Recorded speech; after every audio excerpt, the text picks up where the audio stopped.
Advertencia. Este documental contiene escenas en las que se recrean personajes históricos mediante el uso de tecnología. Las voces, imágenes y diálogos no pertenecen a las personas reales, sino que son una interpretación basada en información histórica y documental. Nuestro objetivo es rendir homenaje a las ideas y valores de estos personajes, fomentando el interés por la historia y la reflexión sobre el presente. Este trabajo ha sido realizado con respeto, dedicación y mucho cariño. Esperamos que lo disfrutes y te inspire a seguir explorando nuestra identidad como región panamericana. Cuando hablamos de panamericanismo solemos pensar en tratados o en diplomacia, pero Sam, ¿qué es lo que hay detrás de esta palabra realmente? Es algo sencillo de explicar.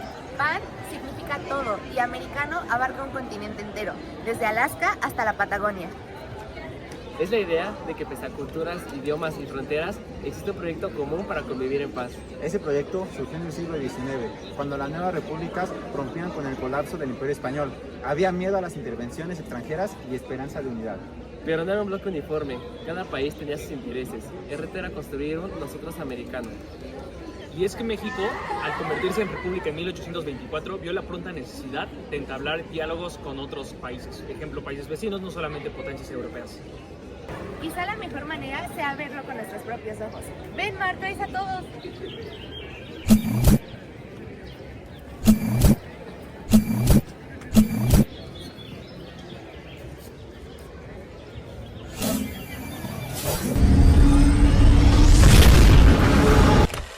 Washington, D.C., 1889.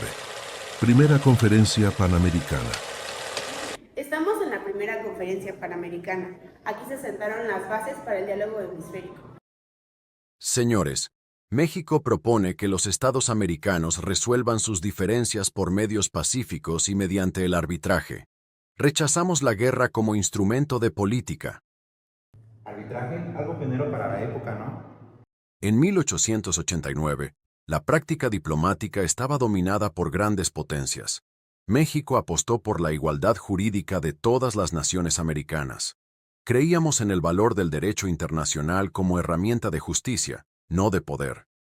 Aunque la conferencia fue más creativa que ejecutiva, Sirvió para establecer secretarías permanentes y fomentar el intercambio comercial y cultural.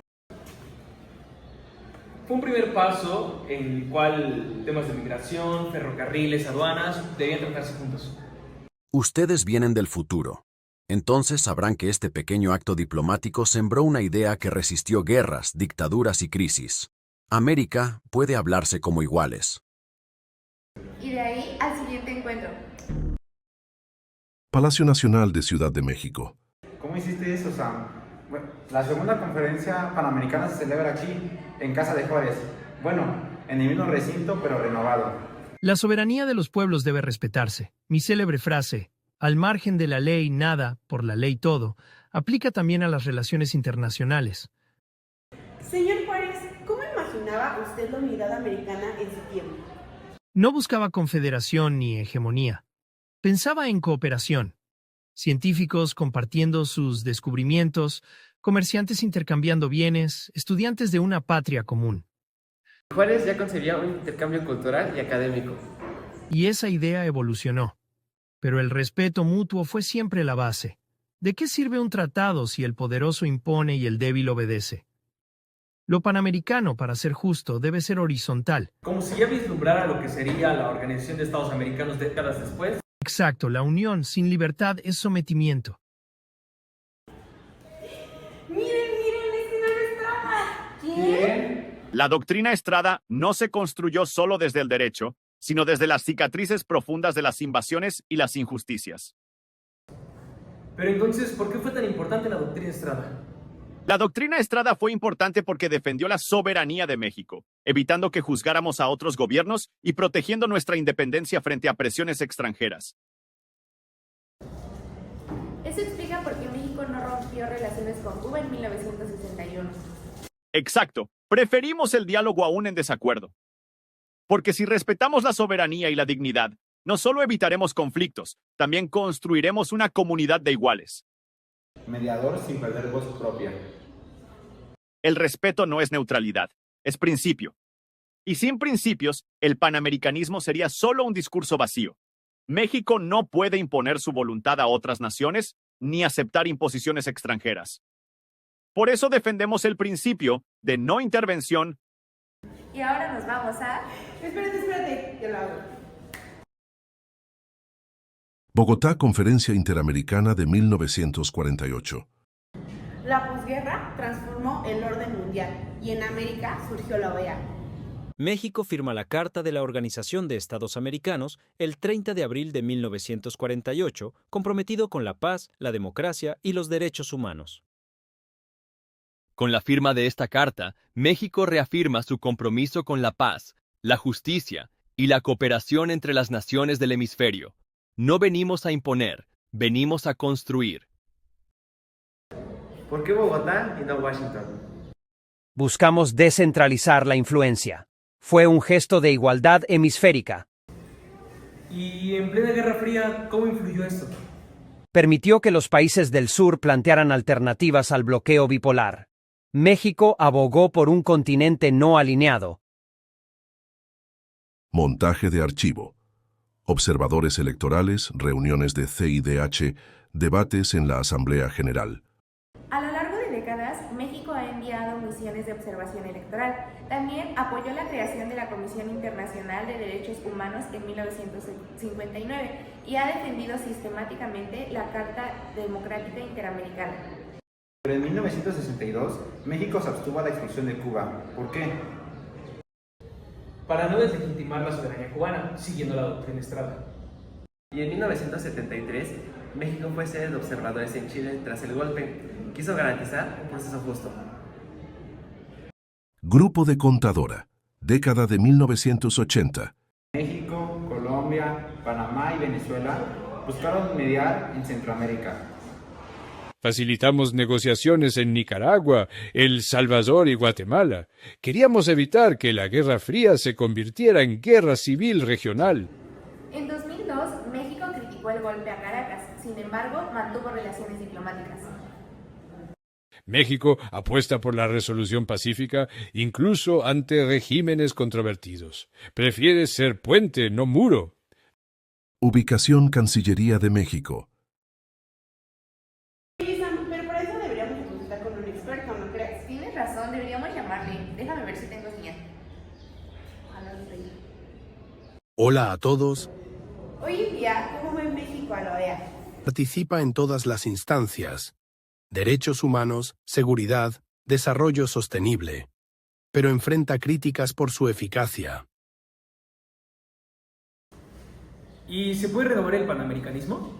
Sí, si la OEA fortalece la voz de la sociedad civil y respeta la diversidad de sus Estados miembros. México puede ser clave en ese proceso. Oye, ¿y ahora qué sigue? ¿Qué momento de la historia conoceremos? Ninguno, César. Toca regresar a casa. ¿Qué? ¿Por qué?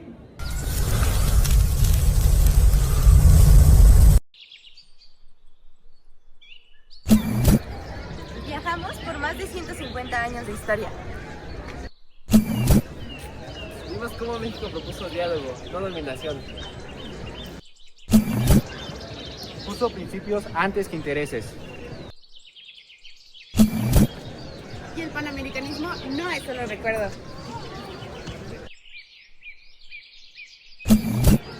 Es un desafío vivo, construir puentes, respetar diferencias y soñar con un continente lleno de cooperación mutua. ¿Qué les parece si ahora hablamos un poco de los hallazgos de esta investigación? Antes de viajar en el tiempo, pensaba que el panamericanismo era solo una buena intención. Ahora veo que fue un esfuerzo con constantes avances y retrocesos. Es correcto lo que mencionas, Arturo. Además, es importante mencionar que no empezó en 1889, sino mucho antes, en 1826, cuando Simón Bolívar convocó al Congreso Anfictiónico de Panamá. Quería crear una liga de repúblicas americanas para defender su independencia frente a Europa. De hecho, Bolívar soñaba con una alianza continental, una especie de ligas de las naciones para América. México, representado por José María Michelena, fue uno de los países invitados. Claro, pero no se recuerden que el Congreso fracasó, entonces muchas repúblicas no llegaron a estos acuerdos, y Estados Unidos, aunque asistió como observador, pues mostró poco interés real. Y bueno, hay que también recordar que ya en el siglo XIX Estados Unidos impulsó otra forma de panamericanismo. En 1889, bajo el impulso de James Blaine, se organizó en Washington la primera conferencia panamericana. Ahí México, representado por Matías Romero, defendió principios que serían esenciales para su diplomacia futura: la solución pacífica de controversias y la igualdad jurídica entre naciones. Así es, Arturo. Además, surgieron tensiones, como en todas las situaciones que implican varios países. Mientras unos buscaban solidaridad, otros temían que el panamericanismo fuera un disfraz para el dominio estadounidense. De hecho, la llamada política del buen vecino, que también checamos durante el documental de Franklin Roosevelt en los años 30, por ejemplo, buscó mejorar relaciones retirando tropas de Nicaragua en 1973, pero también en Haití en 1974. Claro, fueron estados clave también para el apoyo que tuvo igual México, pero no sé si igual se recuerdan, la intervención continuó bajo otros modos, ¿no? Podemos recordar la influencia económica o los golpes militares que sucedieron en esas décadas de la Guerra Fría, ¿no? Y bueno, pues frente a esto hay que mencionar que México defendió un panamericanismo basado en la soberanía y en el derecho internacional. Y bueno, un poquito más adelante, en 1930, el entonces subsecretario Genaro Estrada formuló la doctrina Estrada. Y bueno, aquí México no juzgaría ni rompería relaciones con gobiernos de facto. Esa doctrina fue puesta en práctica en momentos críticos, como en la Revolución Cubana de 1959, cuando en 1962 expulsaron a Cuba de la OEA. México fue el país que se abstuvo de votar a favor. Y algo muy importante es que no solo fue política, sino también hubo panamericanismo cultural. México promovió intercambios académicos y fundó en 1946 la Casa de América Latina en México y apoyó encuentros culturales panamericanos. De hecho, un ejemplo reciente fue el envío de ayuda humanitaria mexicana a Haití, esto tras el terremoto de 2010, en el cual cumplió con el principio de solidaridad continental. Claro, entonces nos hemos dado cuenta que México ha respetado esta parte y ha sido participativo, ¿no? Recuerden que también la participación en el Grupo de Contadora en los años 80, junto a Colombia, Venezuela y Panamá. Esto con el fin de mediar los conflictos, ¿no? Con Nicaragua, El Salvador y Guatemala. Hay que mencionar también que hoy en día México sigue siendo un actor activo en la OEA y apoya a mecanismos de defensa de derechos humanos como la Comisión Interamericana de los Derechos Humanos y la Corte de IDH, y participa en observaciones electorales en países como Bolivia, Perú y también Venezuela. Bueno, en resumen, México no ha buscado liderar a América, sino unirla respetuosamente a través del derecho, la cultura y la cooperación. Así es, Arturo. Además, creo que algo que resaltó durante nuestro documental es la enseñanza. América no está destinada a dividirse. Por nuestra historia se nos dice que también ha habido constantes intentos de construir puentes de unión. Así como lo mencionas, y por ejemplo en México, sin ser el más fuerte ni el más débil, siempre ha tratado de ser el arquitecto hacia estos puentes. Justo, pues hemos visto siempre reiterado el apoyo a México, ¿no? Ahora, lo que pienso como equipo, pues es que el desafío que tiene el panamericanismo no solamente es menor, sino que también hay que pensar en migración, desigualdad, cambio climático y quiero creer que también crisis democráticas, ¿no? Y bueno, también si hay algo que el pasado nos enseñó es que América puede ser más fuerte si camina junta. Con respeto, cooperación y justicia. América no es solo una geografía, es una promesa, y México sigue apostando por ella. A continuación, nuestros compañeros Samantha y César llevarán a cabo una pequeña mesa de diálogo en donde concluirán el tema El panamericanismo hoy, unidad o división. América es un continente con una historia compartida, pero con realidades muy divididas. El panamericanismo, el sueño de unidad entre los países del continente, enfrenta hoy desafíos clave. ¿Sigue vigente o solo es una idea del pasado? En este documental exploramos ejemplos reales. ¿Qué papel juega Estados Unidos? ¿Por qué algunos prefieren mirar hacia China o Europa? El panamericanismo vive, pero ¿es una encrucijada? Lo veremos a continuación. Nuestro documental se basó en un viaje al pasado, en reconocer cuáles fueron los orígenes y la razón de ser de este panamericanismo. pero creo que es importante preguntarnos.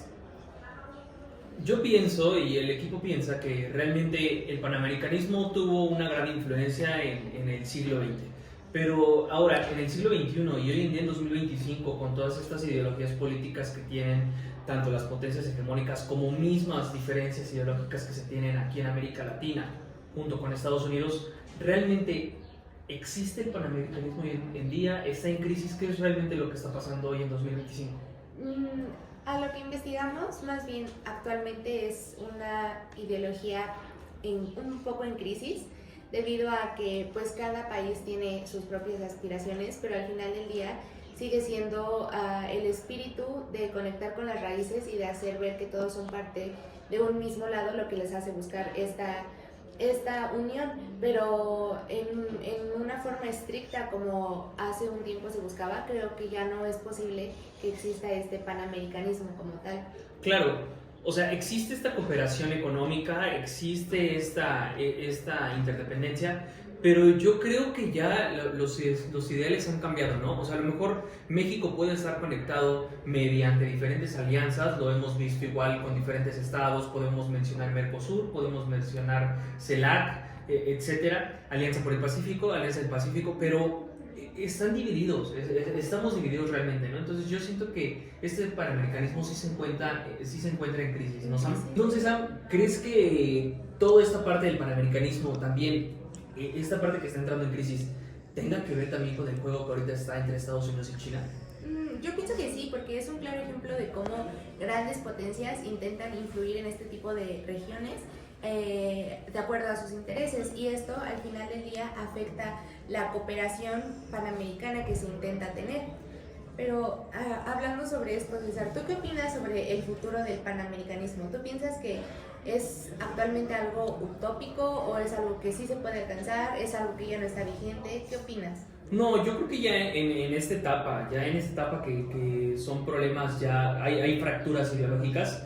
Bien habíamos visto en algunos artículos donde obviamente pues este panamericanismo se está debilitando. Te voy a mencionar un ejemplo. En 2023, pues obviamente al mando de Lula da Silva con Brasil y Venezuela con Maduro, pues obviamente impulsaron reintegrar a Venezuela al Mercosur. Pero si mencionamos ahora por la parte de Uruguay con la calle, priorizó acuerdos con China, que volvemos a lo mismo. Ya hay intereses hegemónicos, ¿no? Por parte tanto de China como de Estados Unidos. Entonces yo siento que el panamericanismo debe estar muy complicado hoy en día que vuelva a crecer esta hermandad entre países latinoamericanos y el Caribe, ¿no? Entonces, no sé cómo lo veas tú, pero yo siento que, no hablando como el panamericanismo, pero sí a nivel incluso global, pues el mayor acercamiento que tuvimos fue con la pandemia, ¿no? No sé cómo veas tú, pues obviamente el apoyo que se tuvo entre México y Argentina para poder igual, no lo sé, igual entregar estas vacunas, ¿no? Que vimos las marcas AstraZeneca, Sputnik a diferentes partes regionales, y obviamente también algo que me gustaría ver, una de las donaciones que hizo la Organización de Estados Americanos, como el COVAX, pues dependieron justamente de estos actores globales, ¿no? Entonces yo siento que no se le puede llamar panamericanismo, pero sí hubo un mayor acercamiento, ¿no? entre apoyo a nivel mundial, por eso no lo puedo llamar como panamericanismo, no sé cómo. Sí, podría decirse que no es posible lograr una total cohesión, pero sí quizá una cooperación, ¿no? Algo que permita llevar una relación cordial y apoyar en momentos de crisis o momentos difíciles. Justo, entonces compañeros, nos hemos dado cuenta que esto a nivel ideológico ha repercutido muchísimo, y claramente pues nos hemos dado cuenta como conclusión que el panamericanismo sigue en declive, está en una crisis ideológica, y que va a ser difícil volver a alcanzar este nivel de hermandad entre naciones latinoamericanas y el Caribe. Muchas gracias.